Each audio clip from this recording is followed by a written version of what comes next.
The Louvre is like the Château de Versailles. It's so big, you don't want to miss the important part, but you want to skip the other parts.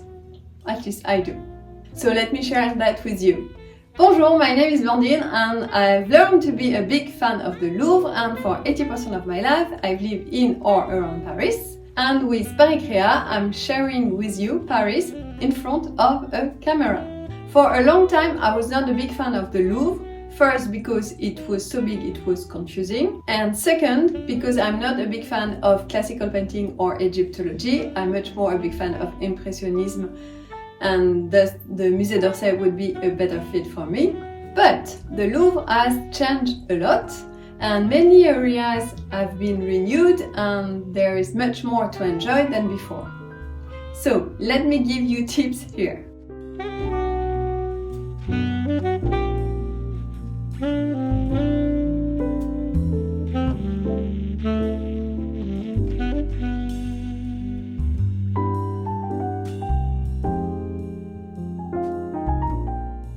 First important tip, the entrance. There is an entrance called la Porte des Lions, the Lion's Gate, that is most often open and where I have never seen any waiting line. You have to have a book ticket in advance, but then you can go through the security and ticket entrance all at once here. And then you will be able to see the pyramid by the inside. In case la Porte des Lions is closed, your next best option is to go inside through the commercial gallery, the arcades, and this gallery is called la Galerie du Carrousel. You will find the entrance of the commercial gallery at 99 Rue de Rivoli.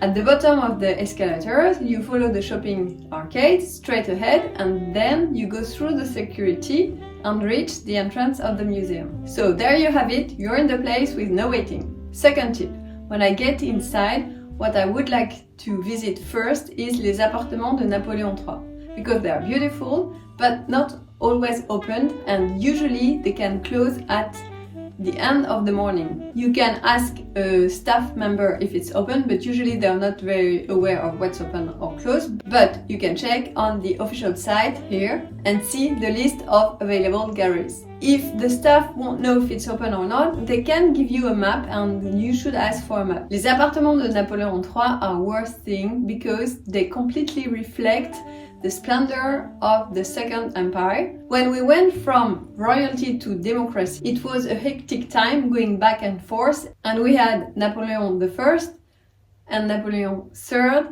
as emperors. So to walk through the Napoleon III apartments is to travel back in 1861. The drawing and dining rooms are all about gold, paintings, stucco decorations, sumptuous settings for all kinds of receptions. From prestigious dinners to balls, the high society cultivated the art of showing off and conviviality.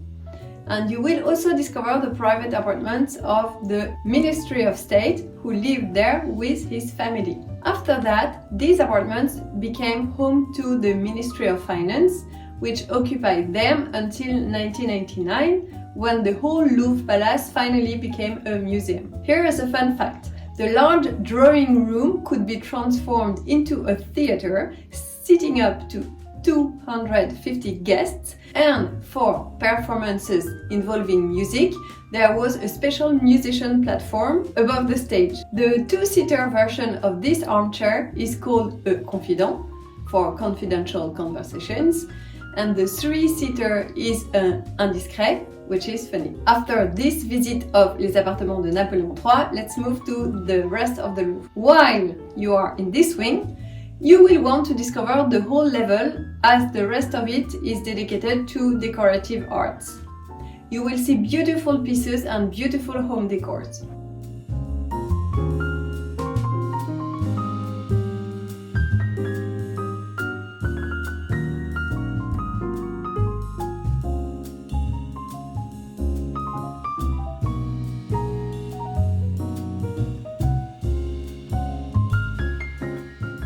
At the bottom of this wing, you will also find the beautiful Cour Marly that is worth seeing. It's level -1, and you will see sculptures coming from royal castles and palaces all gathered here.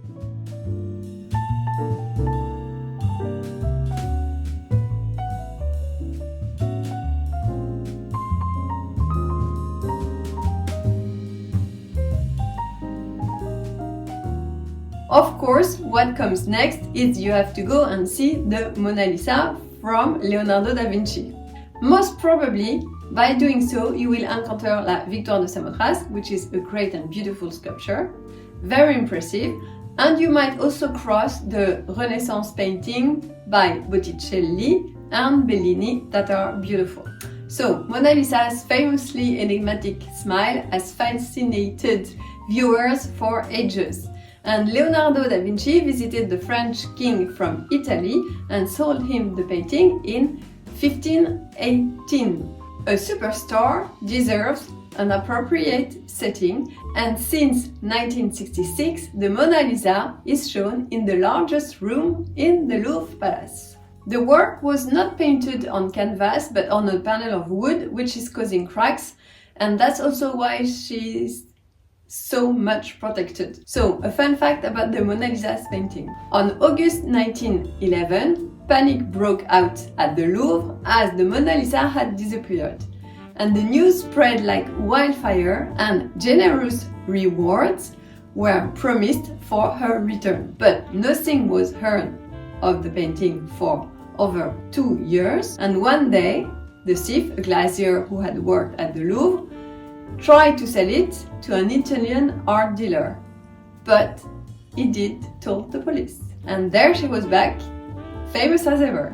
After that, you want to go to the Galerie Apollon at the level 1 of the Dénon wing, and it's beautiful, it's a lot of treasure to be discovered here. One more iconic sculpture you have to discover is La Vénus de Milo. It's so iconic that we had a wing of her during the Olympics in front of our parliament. It's located in the Sully Isle, level 0, and it's worth seeing. At that time, vous serez peut-être cuit, which is slang to say you might be exhausted, and it literally means you might be cooked, like when food is ready to eat because it's cooked. The Louvre is said to be the world's largest museum with 38,000 works of art in 60,000 square meters. And the Louvre whole building is Europe's largest palace. It's over 135,000 square meters, with the Louvre occupying almost a half of it. Another part of the building is the MAD Museum, le Musée des Arts Décoratifs, which is also a great and big museum. It's dedicated to home decor history. What will come next for the Louvre is another area of repair work, because, you know, in every big house there is always something to repair. The Louvre name may come from the word Louvrerie, and in the Middle Ages, the Louvrerie was home to the wolf hunting crew. Speaking of history, let me give you some infos there. Before it was a palace, the Louvre was a small medieval fortified castle. It was surrounded by a moat filled with water from the Seine River. With a keep and 2 drawbridges, Philippe Auguste's aim, around 1200, was to protect his treasures and his city, Paris, from the English people. So we are in the Middle Ages, and you will see a part of this castle in the arcades next to the inverted pyramid or while visiting inside the museum. You'll see more of it in the area of the museum that is called Medieval Louvre History of the Louvre. It's in the Sully wing, level -1. And the video I will link is a great video, a 3-minute watch, to understand the evolution of the building. It was around 1350 that Charles V enlarged and transformed this medieval fortress into a royal palace. And then it has been transformed over and over through the years. Even a part of the Louvre Palace has been burned during a civil war in 1870. You will see it on the map, and it's where now you can walk towards the Jardin des Tuileries. Now, what's important after a big visit of the Louvre is food. So where to eat? In case you have no budget, you can picnic in le Jardin des Tuileries, which is a great one.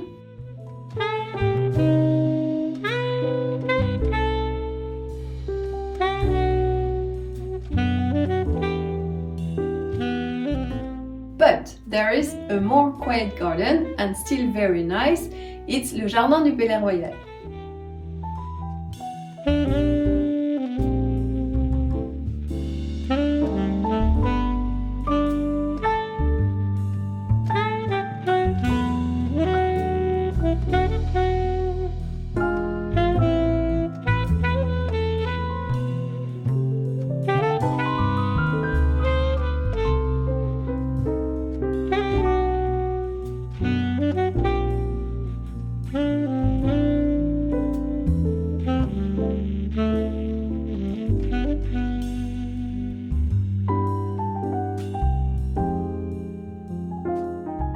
Also to mention, there is a little nice square next to the Jardin du Palais Royal where they shooted Emily in Paris, at least the outdoor Paris offices. It's on la Place de Valois, and there on la Place de Valois you can also have a nice lunch outside or in the hotel, and the name of the hotel is Le Grand Hôtel du Palais Royal. Also, if your budget is okay, you can book in advance at Louvre restaurant, which is very nice, especially in case of nice weather, because you are in the garden of Le Jardin des Tuileries. Or you can book at Café Marly, as you will literally eat in the Louvre. Also in the arcade gallery you will find many stores and many places to have a quick lunch.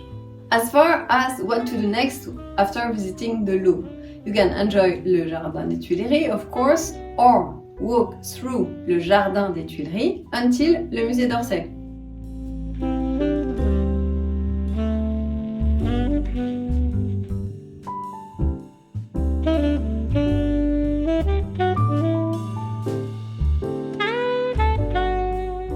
Or go the opposite side and visit the Japanese neighborhood of Paris. Or if it's a rainy day, you can stay in the Louvre Palace, but in the Mad Museum, and visit this museum because it's a great one and it's a big one. So if it's a rainy day, you have it.